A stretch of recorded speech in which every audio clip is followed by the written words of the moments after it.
One power, invisible, and you see it everywhere and every day. One power, indescribable, and you speak of it with every word you say. Mysterious until you know the truth. As simple as the love inside of you. Call it God, call it Spirit, call it Jesus, call it Lord, call it Buddha, Baha'u'llah, angels' wings or heaven's door. But whatever name you give it, it's all one power, can't you see? It's the power of the love in you and me. One power, one power. Good morning. Such is the nature of life that all it asks and all it wants is the opportunity to appear. You are that opportunity, and so am I, and so it is. Welcome everyone to CSL Midtown, coming to you this morning from Atlanta, Georgia. We are so glad that you have joined us today. We welcome everyone, no matter who you are or where you are in your life. We welcome you. We're so glad if you're listening either online, either right now or on the recording. We just welcome you. And our center reflects such a diversity of life that is the truth of reality and the truth of life. So we welcome you, whoever you are, whatever path brought you to be here today. Know that this is the right place for you. We know that you are an individualized expression of the divine life in which we all live. You are welcome to participate here today and to become a part of this community. We hope that those of you who are watching our broadcast on social media will like and share this with your friends. For a better understanding of who we are and what we teach, let's listen now to our Declaration of Principles as written by our founder, Dr. Ernest Holmes. A few of the Declaration of Principles we live by. I believe in one God, one absolute power, and first cause to all things. I believe that this power is perfect love, and it creates out of a desire to express love. I believe all thought is creative, and how I choose to think creates my personal experience. I believe in the unity of all life, and the immortality of the individual soul forever unfolding. I believe in the eternal goodness, the eternal loving kindness, and the eternal givingness of God to all. And so it is. So grateful, hey.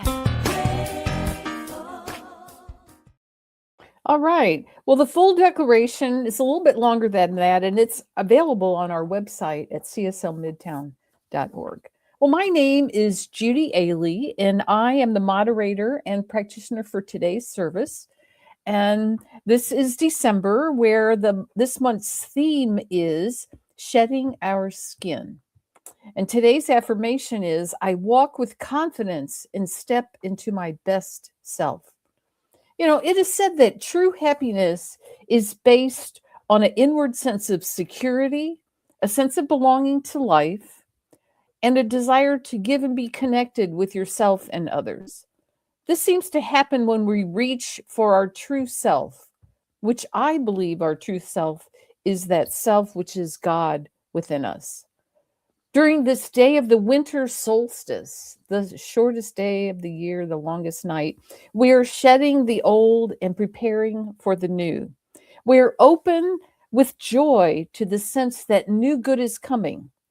During this process, we release old pent-up emotions and move toward our more authentic selves. I think this is a time for deep self-care. It's time for slowing down, getting good rest, taking good care of ourselves, deepening our daily spiritual practice, whatever that looks like for you, meditation, reading, walking, writing. During this time, I see that I may need to go slowly, but that if I am persistent and am steadily moving toward greater and greater good, I know that this is where I want to be. I would say Go at a pace that is right for you and don't compare yourself to anyone else. This is a time for you just to really do you, focus on you, to go deep into yourself, your authentic self. It's time to let go and release guilt, blame, shame, anger, whatever else needs to be shed so that we can begin to step into newness. Today is the deepest, darkest day of the year, the longest night. We can be gentle with ourselves and practice patience and loving kindness. We can practice forgiveness and release any negative emotions that have kept us down. Know that your intention is to be in the flow of the divine, to allow spirit to lead. Are we listening to what is ringing true for us? What is our inner voice beckoning us to do? Are we spending quality time with ourselves to nurture ourselves? What is ours to do during this season of busyness? How do we tap into our authentic self? Take time for yourself today and every day. Listen to your inner guidance, and love will lead you on your way. I'm going to transition now into leading us in a spiritual mind treatment. So, if you'll just get yourself nice and comfortable in your place, wherever you are, sitting in a chair, lying down, resting, at a comfy sofa, wherever you happen to be. Allow your awareness and your attention to focus on this present moment right here and right now. And please accept these words for yourself as I give these to us, to myself in the first person. Please accept them for yourself. I know that there is this one presence, this one life, this one goodness, this one field of divine, vibrant energy, pulsating, expressing goodness, love, peace, wholeness, oneness. That this presence is everywhere. It's in me, it's around me, it's through me, it's in everything I see that appears to be outside of myself. It's in nature, it's in other people, it's in situations, it's in my home, it's on the road when I'm driving, it's in the shopping mall or the store, the grocery store. It's everywhere present in every single person. And it's a power for good. And I know that I am always one with this power. I am one with this goodness. I am one with this love. And in this time of busyness, of holiday, busyness, whatever it is that I may be feeling or celebrating or anticipating or worried about or angry at, whatever that is, I can just let all of that go and just know that the peace of God is my peace. And that making choices of self-care and self-love and giving myself time to really relax and really hear my inner voice, really listen to what I need at this time, what my life is best to look like during this time. So I just open myself up to guidance. I open myself up to spirit that is always speaking, that is always in my heart. I know that the truth of me is vibrant health. The truth of me is divine love. The truth of me is endless intelligence and wisdom. The truth of me is awareness and knowledge and perception. The truth of me is divine abundance. The truth of me is divine love. And I just allow all of these to express in my life as I live a life and enjoy life, as I live a life of fun and vibrancy and goodness in every way. I turn away from any ideas of struggle and strain, of lack, of limitation, of worry, of fear, of not having enough or not being as good, not being good enough. And instead, I just sink into myself and know that I am fine, that I am created out of divine love and I'm good enough. I'm full of the truth, which is love, which is peace, which is goodness of every kind. So I release these words now, knowing that they are so. With great thanksgiving, I release this treatment now, and so it is. All right, now we're going to have music for reflection. Faith Rivera, I Will Surrender.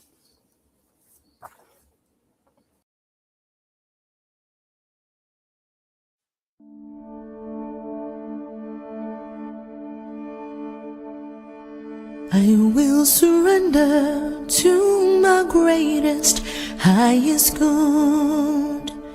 I will release any fear that blocks my way.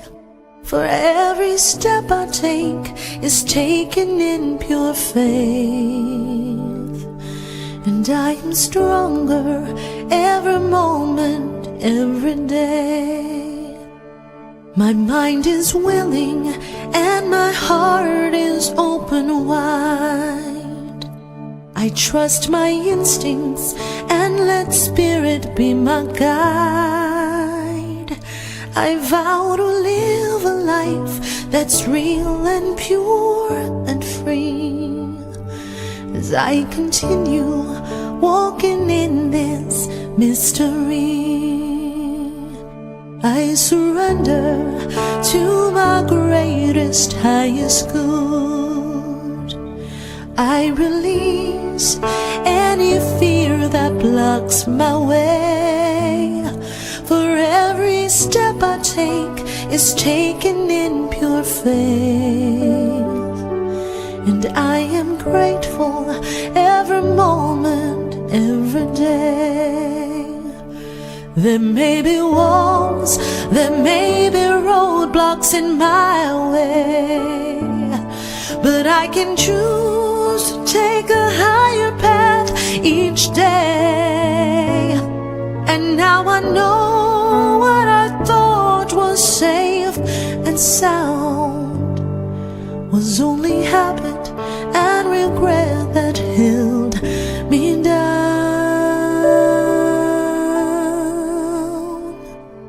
I will surrender to my greatest, highest good. I will release any fear that blocks my way. For every step I take is taken in pure faith. And I am kinder every moment, every day. I'm more loving every moment, every day. I surrender every moment, every day.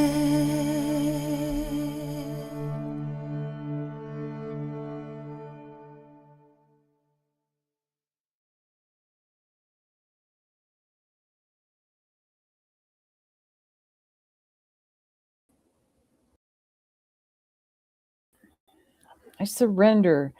Today, we have a real treat because we have returning to us Reverend Dr. Jerry Troyer. And I will give a brief introduction. He and his late husband, they found New Thought in 1992, and he served as a senior minister of the New Thought Center for Creative Living in San Diego for many years, 2007 to 2016, and he was ordained in 2009. He holds all the degrees from the Emerson Theological Institute, and he is currently the board president of the affiliated New Thought Network, which is an organization of Unity, New Thought, CSL, and Divine Science centers and churches, individuals as well. He's also founding board member and current director of Relationship Development for Urban Street Angels. an organization in San Diego County that works to end youth homelessness by providing bridge housing and employment and life skills training to homeless transition age youths ages 18 to 24. So we're just a life, an author, a profound teacher. We're so happy to have you here with us today. Welcome, Dr. Reverend Jerry Troyer. Thank you for being here. Truly my pleasure, Judy and Maya. Thank you so much for the opportunity to be back with you, and merry and happy everybody on this this Sunday before Christmas. Wow. It's a great pleasure to be back with you. Thank you so much for the opportunity. So my topic for today is preparing for the new year, put down the hammer. So I was thinking about this experience called life and this thing that we call 2025. And I don't know about you, but my experience has been that this has been quite an experience. It was quite a year in my life personally, in my life with work and my relationships, in our country, in politics, in in the world, so many areas. Just, it's been an interesting year. And I'm planning 2026, and I had my month at a glance book. I'm from the old school, so I use the calendar on my smartphone, but I also have my month at a glance book, and admittedly also have the Amazon app on my phone. So reached out and asked my friends at Amazon to bring me a 2026 month at a glance book, which the kind people did. In just 10 days, we will move to this new year full of amazing wisdom and amazing possibilities. So my question for us is, what are we carrying with us into the new year? Not only our physical possessions, but more importantly, our stories, our love, our wisdom, our passion, but also our anger, our resentment, our bitterness, and you get to fill in the blank. You might remember Psalm 23, verse 4. Yea, though I walk through the valley of the shadow of death, I will fear no evil, for thou art with me, and so on and so on. Some wise person, not me, adjusted that slightly to say, yea, though I walk through the valley of the shadow of death, I need not stop and build a condo. I believe there is great wisdom for us in that statement, because the valley of the shadow of death may not be physical death, but it may be a change in a relationship, a change in a work situation, a change in a health situation, some traumatic event that happened in 2025, some situation that we've not been able to resolve yet, or even better, some situation that we did resolve. And I'll talk more about that later. But all of those things we can look back on as the valley of the shadow of death. And how important it is for us to remember, and this is a whole nother Sunday talk, that it came to pass. Remember, the Bible, in more than 450 places, the Bible starts the story with, and it came to pass. And that's what's happened, and that's what will happen in these experiences of our lives. They came to pass. So again, my question, what are we carrying with us in the new year? And if we've stopped in the valley of the shadow of death to build a condo, are we still using the hammer and putting down the foundation, putting up the frame, putting up the drywall, painting, and all the rest of that? Or can we put the hammer down, continue to walk through whatever it is, and move into this wonderful, precious baby new year? Think about the experience of the condo and where you live, or a single family dwelling or a townhouse or whatever works for you. But go with me, if you would, please, for a condo. I love this. One of my favorite quotes is from the book, The Trance of Scarcity by Victoria Castle, and she talks about the foundation of our condo and of our lives. And she writes, imagine that when you moved into your first apartment, you inherited a rug that has been in your family for years and decades. Since that day, you have brought it with you to every place you've lived for the last 20 plus years. The rug is so familiar that you don't really see it anymore. It's not really part of the decor. It's just always been a part of your surroundings. But one day you move into a house filled with light and you see that the rug is really worn out and doesn't look so great anymore. It's been with you for a very long time, but the time has come to replace it with one that befits your fresh, new habitat. Consider that rug that includes the stains of resentment and regret and anger and hurt and fear and loss from earlier this morning, from yesterday, from this year, quite possibly from 30 years ago, that we still have on that rug that covers the foundation of us being the beloved. And how wonderful to take the opportunity to leave that rug in the condo in the valley of the shadow of death. Just leave it. We don't need to scrub it to get the stains out.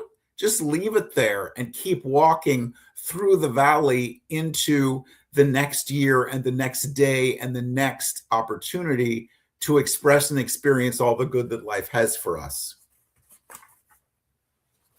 The stains on our rug could be our story about those people and about those people that did that or didn't do that or said that or didn't say that. And it can be about us. If only I would have. If only I wouldn't have. Those stories, those resentments, those regrets keep us from living this full, wonderful life. At any point, we can stop building the condo. Put the hammer down, just leave it. Don't even need to pack the stuff.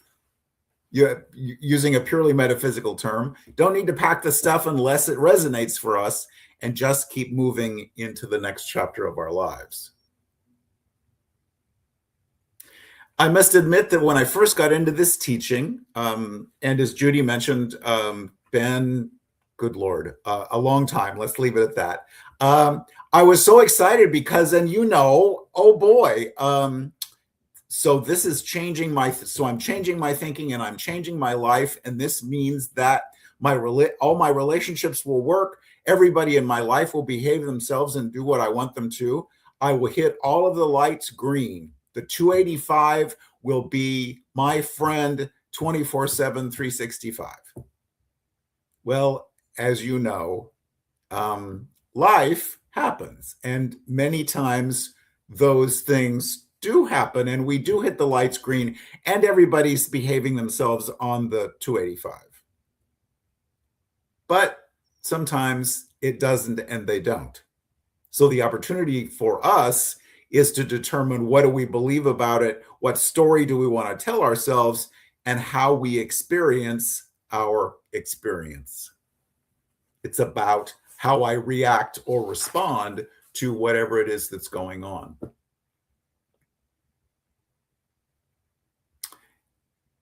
And I would suggest there's a piece of this, and I'll talk much more about this, that in our interactions with one another, in our life experiences, how important it is for us to recognize our part in whatever it is and go on from there. But the first step, of course, is just that awareness. It's been quite a year for me, as I mentioned. I have a English cream golden retriever, a white golden named Maggie. She will be 8 years old next in February. And she, for whatever reason, and I have no idea how, she tore her ACL in her left back leg and had to have surgery. Now, in January, so almost a year, I live in a townhouse in the San Diego area, and so all I have are steps. I have steps coming up to the living room. I have steps from the living room to the second floor. I have steps to the third floor. And of course, if you've just had surgery on your ACL, you're not able to walk up and down steps. So it was an adjustment and a fearful adjustment. How do I do this? How is she going to be okay? What do we do? And so it was quite an adjustment. And I don't know about you, but my experience has been that sometimes I have a situation that I don't know how to handle. And so my first response is fear, followed by anger, fear, followed by whatever else, unless and until I allow the still small voice to get a word in edgewise and remind me, you always know. This is my, by the way, this was my affirmation when I took my practitioner test, however many years ago. I always know what I need to know when I need to know it. And that was completely my experience. And to make a long story even longer, Maggie got through it. She now lives in the living room. So her bed is there, her comforter is there, her food and water dishes, everything is there. She's doing fantastically. And I was divinely guided and led through that experience. Someone said, again, not me, but a wise person said, you never know how strong you can be until being strong is the only option. I absolutely know that to be true. I had another situation with a family member who had not worked outside her home in over 12 years and was relying on me for assistance. And I'd been praying about it and talking about it, and she was looking for a job, and I was thinking, and I was praying, and I was doing my treatment work, and I was trying to buy what I was selling. And ministers and practitioners, as you know, and I would suggest if you've been in this teaching for more than a month, you are a practitioner, whether you have a certificate on the wall or not. But I kept questioning, why is this not shifting? Why is this not moving for me? Quoting beloved friend Edwin Gaines, what must I change about myself in order to receive this? Because as we know, we're not talking God into doing anything. So there's something in me that needs to shift so that this can shift. So I was at, so as Judy mentioned, I'm part of the affiliated New Thought Network, or Anton, where I get to see Vance and John every year. And it would invite all of you to come and join us next October at Unity Village outside of Kansas City for our amazing annual retreat. That shameless commercial right there. But I was at the retreat in October, and I went to this workshop, which was before mine. So in the same room. And so I went in and sat down, and it was on forgiveness. Well, okay, I already know this. How often do our egos say, I already know this? And we know this, but do we feel it? Do we take it into our hearts? Do we recognize the truth? Do we need to be reminded? And the answer to all of those questions is yes, I did need to be reminded. So I'm in this workshop, and the workshop presenter, who is a dear friend, didn't mention this, but the still small voice said and reminded me of the teaching of Ho'oponopono. Ho'oponopono, and thank you for that slide, Diego. Ho'oponopono means to make right or to rectify an error. According to ancient Hawaiians, error arises from thoughts that are tainted by painful memories from the past. Ho'oponopono offers a way to release the energy of these painful thoughts or errors which cause imbalance and disease. So this is from the book Zero Limits by Joe Vitale, which had been on my bookshelf for years and years, and we studied it many, many years ago, and the still small voice said, go get that book.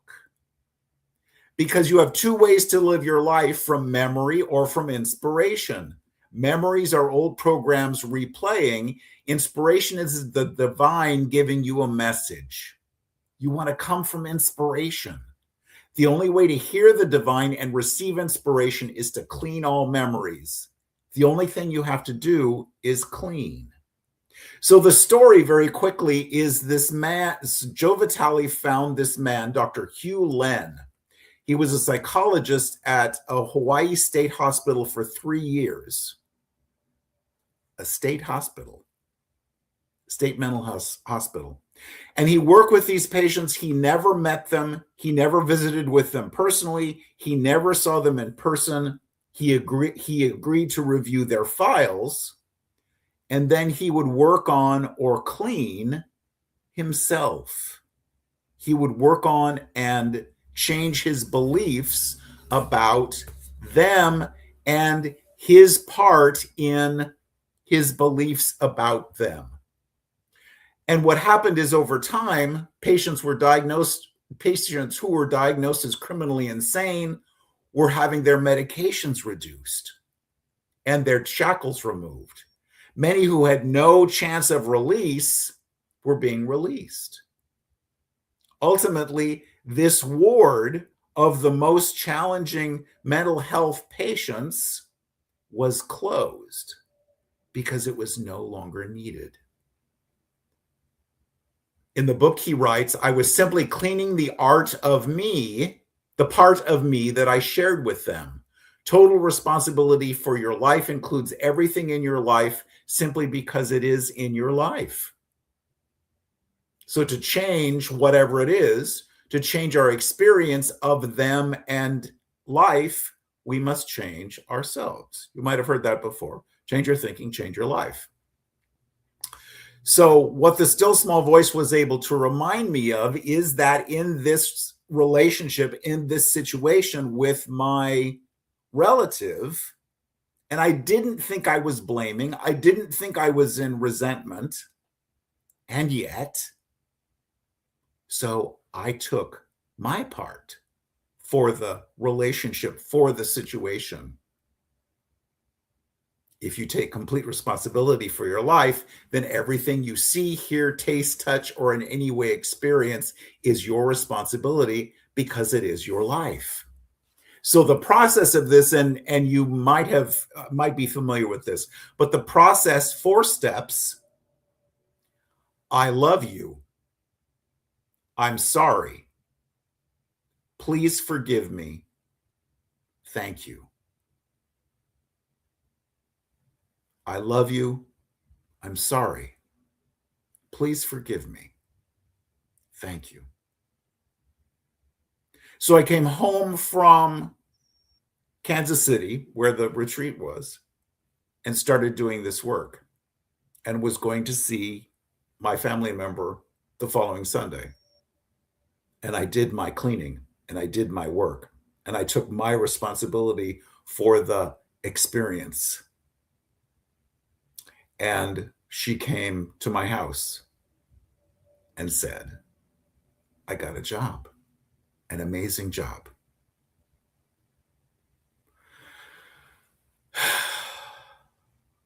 Whoa. As we take responsibility, as we put down the hammer and take responsibility in love and compassion for ourselves and the other person, no blame, no resentment, but yes, I had a part to play in whatever it was. Please forgive me. Forgive ourselves. Thank you. As soon as I shifted, as soon as I accepted that, that shifted. Whoa. Okay, feeding of the 5,000, parting of the Red Sea, those major miracles, except that, remember, Course in Miracles says there's no order of difficulty. All we have to do is allow. All we have to do is put down the hammer and change the story or release the story. All we have to do is allow. So my question for us is, what do we really want to take with us into the new year? An old story? And if we take our story, and I have amazing stories to take with me because, yes, I did my part and the universe did its part, and that situation shifted. That situation with my dog Maggie shifted. As Judy mentioned, I work with homeless 18 to 24-year-olds. We have about 140 youth in our programs in 3 locations in San Diego County. And every year, a big thing, and it's my maybe pet project, but I absolutely love it. Every youth in all the programs gets a $40 Amazon gift card. And historically, that has been funded by one of the major corporations with a large facility in San Diego.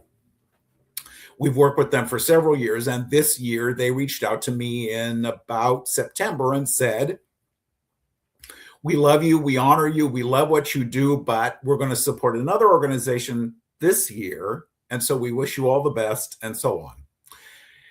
And my ego, and you might remember Wayne Dyer talks about ego standing for edging God out.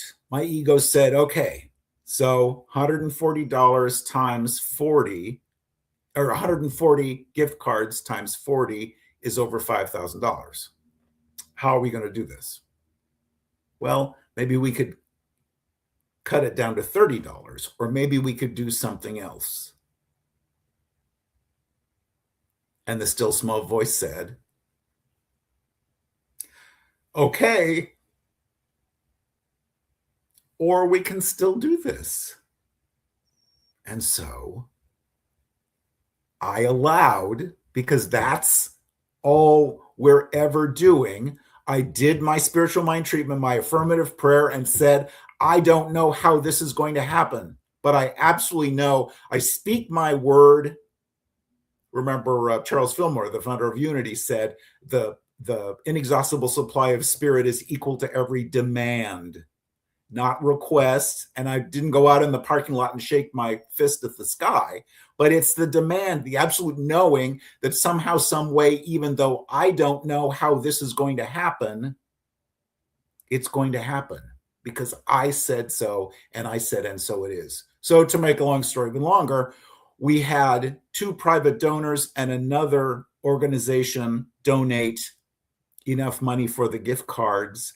And oh, by the way, have more than we needed this year. When we put the hammer down, when we don't come from resentment and regret and past history, but possibility, and allow spirit to do what spirit does, our lives unfold in the most amazing ways. So I want to close with a thought on the winter solstice.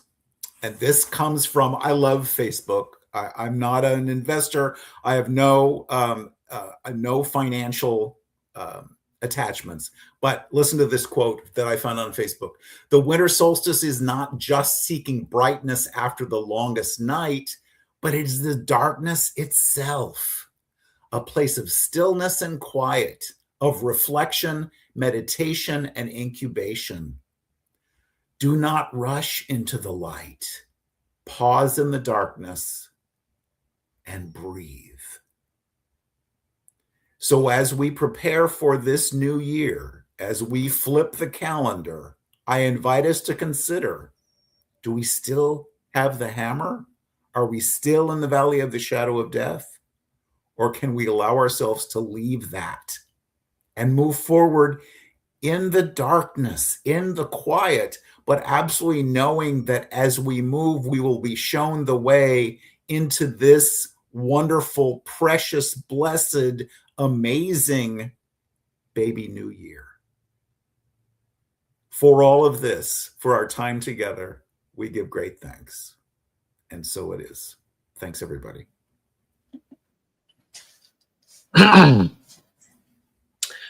Thank you, Dr. Jerry, what an awesome message this morning. Thank you. And we'll see you on Zoom in just a little bit. All right. The opportunity, our new Minister Sacred Covenant Easy Prayer. You can download this from our website, cslmidtown.org. And let's read this together. There is only one life. This life is good. This life is God. This life is my life now.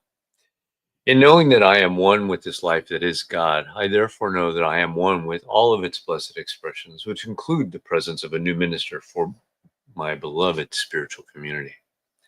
Because I know that the highest purpose of my new minister is to express spirit, I therefore know that my new minister is a revelation of spirit as principle. I further know that my new minister is the fulfillment of that which has been promised by God, for it is written, principle is not bound by precedent. It operates according to law and is always available to those who are willing to align themselves with it. As I stand in agreement with my beloved community, I see my new minister before me as inspiring spiritual oneness through wisdom, love, and authenticity. I now intend to experience my new minister in full cooperation and agreement with my community, knowing this truth about myself. For I am inspired to live as love in the expression of principle. I am awakening the wisdom within me by clearly communicating the principles of universal truth. I am a conduit of divine love, wisdom, and healing energy, recognizing the inherent wholeness within all beings. I am offering teachings, classes, and mystical studies grounded in spiritual principles to cultivate inner wisdom, personal transformation, and empowered living. I am extending the love, compassion, and transformative power of spirit into the wider community, fostering connections that heal, uplift, and support individuals in their unique journeys. As I now accept the highest expression of a new minister into my life, I know that they will be revealed in a way that will express spirit and serve as the highest and greatest good of all who are touched by their presence. I am grateful God is gracious, and so it is. All right. I announced this last week, but I want to remind everybody, we got a special gift to help us pay our rent for the Garden Hills Community Center when we meet the first Sunday of the month every month. And it's a matching gift. So if you feel so compelled to contribute to that, to help that, it's $180 a month that we pay for using that space and having our potluck there. So that sense of community remains in place. So if you feel so called to do that, please contribute to that. You can donate at cslmidtown.org/donate or on the QR code that'll show up on our affirmation for prosperity right here. And if you would, say with me this affirmation. I live in a universe of abundance. As I freely and joyfully give, I join in the divine flow. And all that I share with life returns to me multiplied abundantly. And so it is. All right. So we have a couple of announcements. We've got Reverend Jerry Radcliffe. Resolutions. Talking about a revolution. That's his talk next week. I want to thank Judy for being our practitioner today. And if you are interested in our adult study group, they meet at 10 o'clock right before the service on the Zoom. So you can go to cslmidtown.org, scroll down to the Zoom channel, get there. You can join us right after this if you want to have a discussion with Reverend Jerry Troyer. And let's do our affirmation of life. I leave this place now knowing something better than I knew before. I go forth into the world with a heart full of love and a mind full of good sense. I look at the world in a greater way, knowing that I have within me everything I need to create the life I desire. I give thanks for this understanding, and I am grateful for the spirit of life that lives through me. And so it is. Have a great week, everybody. Enjoy this holiday week, whether you're traveling, be safe, enjoy. and we'll see you online next week. Have a great day.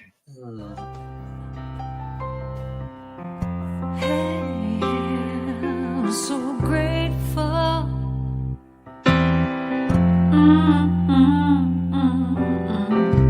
I'm so grateful. I'm so grateful.